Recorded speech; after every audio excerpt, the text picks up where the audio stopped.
I now present an application of the decision theories as we learned them so far. And this is section 3.1 of the book. It will be an application coming from the health domain. It will be about a disease, a quite unpleasant disease. Maybe you wonder, why should we talk about such difficult things? But one reason is the health domain. I think medicine may be the biggest field of application of decision theory. It's a very important field, also with economic considerations. Another practical reason is that my experience with applied work comes from the health domain. I worked 8 years in a hospital, so it's easiest to present examples that I know well. So it will be about larynx cancer, cancer in the vocal cords, cancer in the throat, and some medical details that we need not discuss so much. But then for patients of that kind, it is not very clear what should be done, radiotherapy or surgery. So that's the decision to be taken. This is the kind of decision where the decision theory is very useful for the health domain. So I work myself on this case. So a simplified version I present now. So first, there's the decision radiotherapy or surgery. Radiotherapy comes a chance note. Either there happens cure, then you live with normal voice, perfect health. So that's the best that can happen. This happened with 60% probability. Otherwise, the cancer stays or come back. And then the only thing you can do is surgery. Then you have to operate just 40% chance of happening, of course, probability add to 1. Then either the patient dies with 60% probability or the patient still survives with 40% probability. But if the patient survives, you did surgery, so the vocal cords are removed. The patient has to live with artificial speech. I don't know if you know people who did it, then they have some machines, they can still talk. It's a bit artificial, but okay, you can live that way. Now we go to surgery. Surgery, cure can happen, then you live your surgery, then immediately the vocal cords are removed. So you have to live with artificial speech then. This happened with 70% probability. You see the probability of cure here is bigger than here. And this is because surgery is more aggressive, more invasive treatment. So it gives more cure of that kind. Still, it can happen that it did not help, that the cancer comes back. That is 30%. In that case, either the patient dies or the patient survives still and lives with artificial speech. And we also see that this probability of dying is a bit bigger than that. That makes sense because if after surgery it comes back, then the patient was in a worse state than if it happened in radiotherapy. So these are weaker patients, so that explains it. This is in a nutshell the decision situation. The real situation is quite more complex, like how long does it take before surgery, before it comes back, what are side effects, expenses, all these things, how much suffering was there. But the most essential aspect of the decision situation is captured by this tree. So we will discuss this simplified version. You can imagine that if the patient is, for instance, a teacher, and the only thing the patient wants to do is teach all life long, then the patient really needs the voice. Then the patient really doesn't like surgery. So that patient will prefer radiotherapy. For that patient, radiotherapy is the best thing to do. On the other hand, another patient, imagine a patient who is a piano player. Is a piano player, wants to play piano all life long and maybe wants to win a big prize in 30 years from now. Then voice is not very important. So then surgery is best for that patient because you can see here the probability of dying is 21%. And here you multiply these probabilities. Here it is 0.5 times 0.6 is 24%. So here there's a bigger probability of dying. So, and maybe you think 3% was the difference, but 3% life or death, that's a big thing. So you can imagine that a piano player might like more to have surgery. In general, the medical arguments don't give a clear verdict what is best. It depends on subjective inputs, the situation of the patient. For patients of this kind, you cannot prescribe a general policy like we do for all patients, we do this or that. You have to talk with the patient and find out what their interests, what their attitudes and feelings are, and only on the basis of that, you can take the best decision. Well, often for such decisions, expected utility are still used, and we are also going to use expected utility to analyze this case. You can also imagine for yourself, imagine that you are the patient, that this is a decision to be taken by you. What would you want? You can think for it for a while, and maybe pause the video and make up your mind what you would want to do. then we can discuss it again. So now I assume you're back again. I think most young people prefer radiotherapy, but we'll discuss it more. Now I show you how in practice, how expected utility is used to get decisions in such situations. We're going to do a utility measurement, and we already saw it, in fact. In such a case, if a patient faces such a decision, we may ask hypothetical, simplified questions that make better clear what the interests of the patient are. And especially this is a simplified tree. If you see the real decision tree of that case, that's a very big tree. There's so many things going on. From the forest, you can't see the tree in a way. So these simplified questions help quite a bit just to get clarity about what the crucial trade-offs are. So in such patient, we can ask sometimes the following question.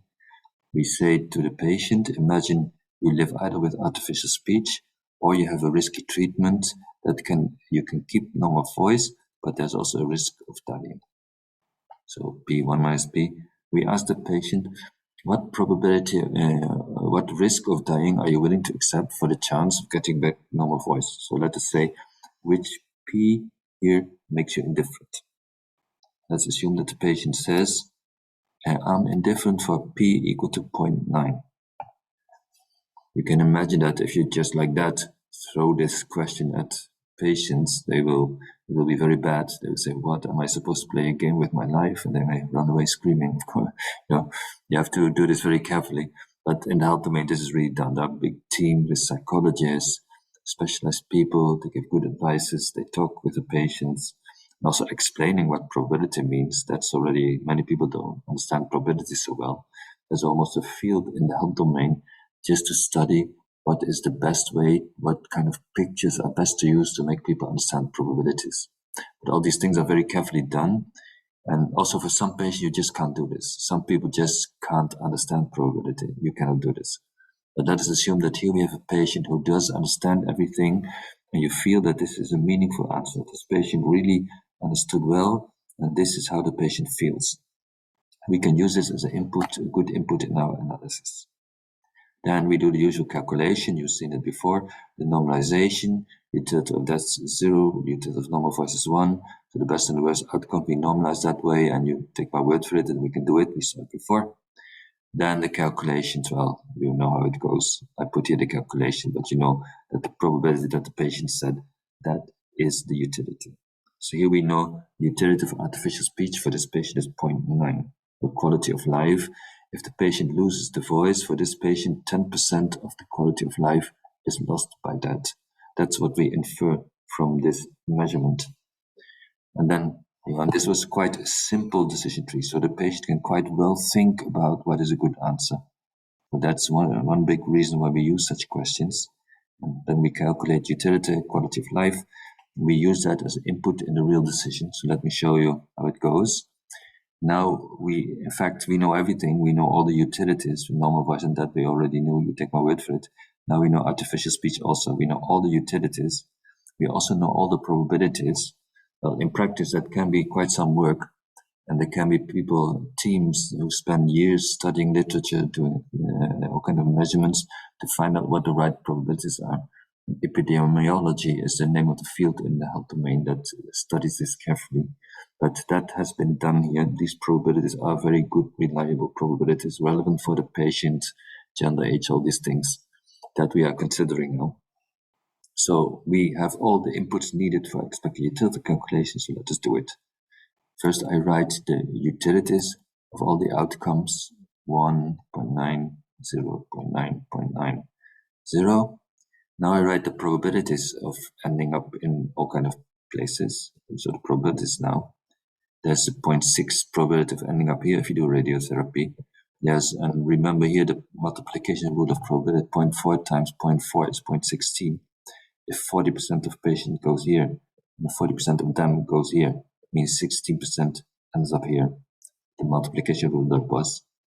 Same multiplication rule gives 0.24 probability of dying here. So those were the probabilities coming from radiotherapy.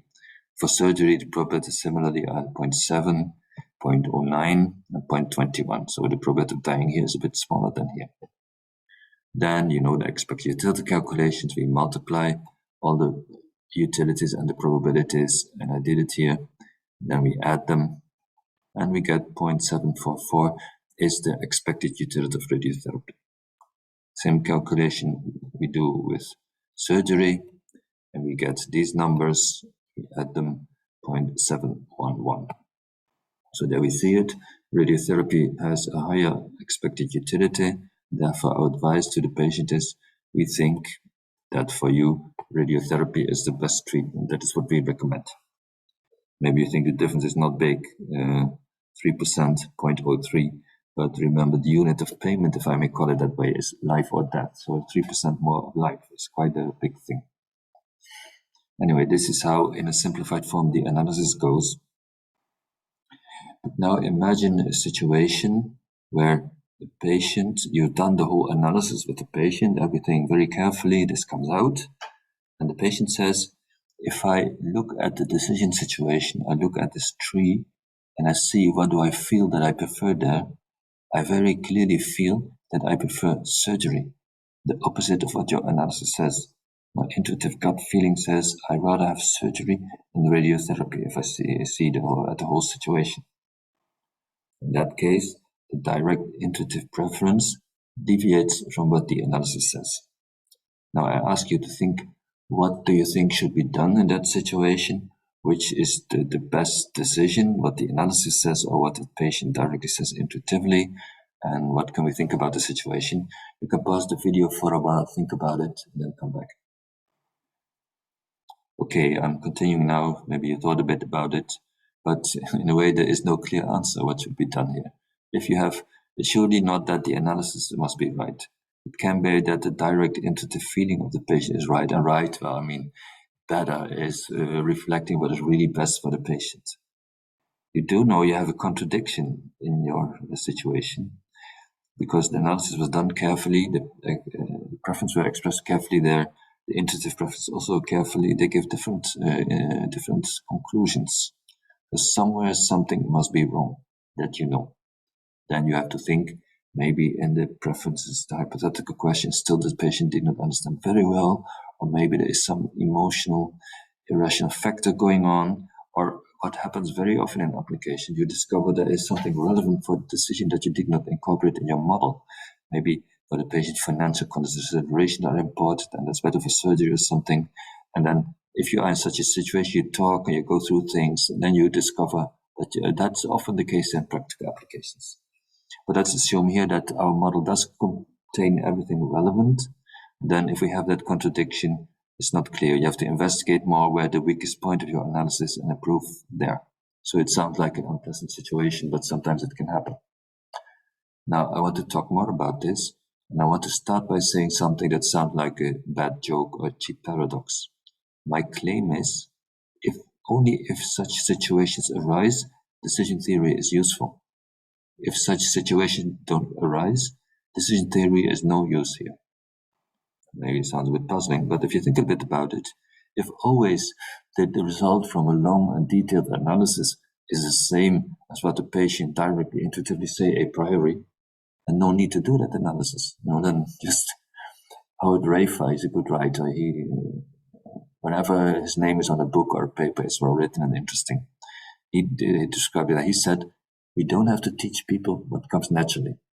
If the only thing our analysis does is give the decision that people are going to take anyhow, it doesn't bring any improvement.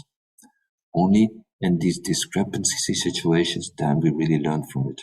Then we reconsider our analysis. We discover that something that we thought, maybe the patients misevaluate something, or we even misevaluate something. Then you get new insights. That's where you really learn, and that's where it is useful. Now, if you want to get more insights into what, in such a case of discrepancy, what to be done here, and here is the behavioral approach. Behavioral theories help a lot. They really want to investigate that.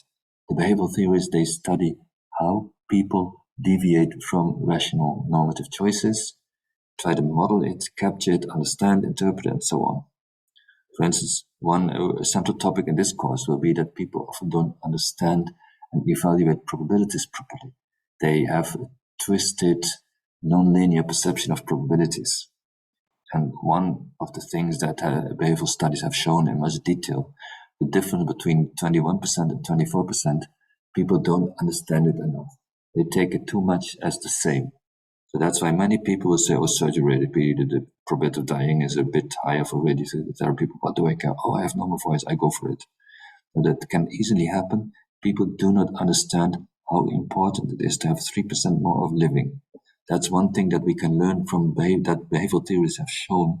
And in this case, maybe the intuitive choice of the patient, if you talk more with the patient, you find out, maybe you discover this is going on with the patient. But there are many other things like too much risk aversion, safety effect. And so behavioral theories help a lot in such a situation of discrepancy to find out what is going on and what is the best decision. That's what I like most about this theory, that they really help to improve human decisions. Historically, this technique for using decision theory for health in medicine became understood in the health domain around the 1980s, and people are very happy about it because often quality of life and subjective feelings of patient play a role, like in these decisions, but they had no justified tools to analyze them. They used what was called the 5-year survival rate as criterion, which doesn't look at the quality of life at all, for instance. And now here there were justified tools, with Preference Foundation, really mathematically justified tools to measure subjective feelings and to use them in the analysis. And if there's a meeting of the board of the hospital and the director says, hey, you radiotherapy guys, why should we spend money on you? Now you have a justified theory, you can cite papers that prove, you can do quality of life measurement, you can prove that radiotherapy is a useful medical treatment. So then also when these techniques became understood, then it became better understood how we should involve patients in decisions. Because if we want to have input like quality of life, we have to talk with patients.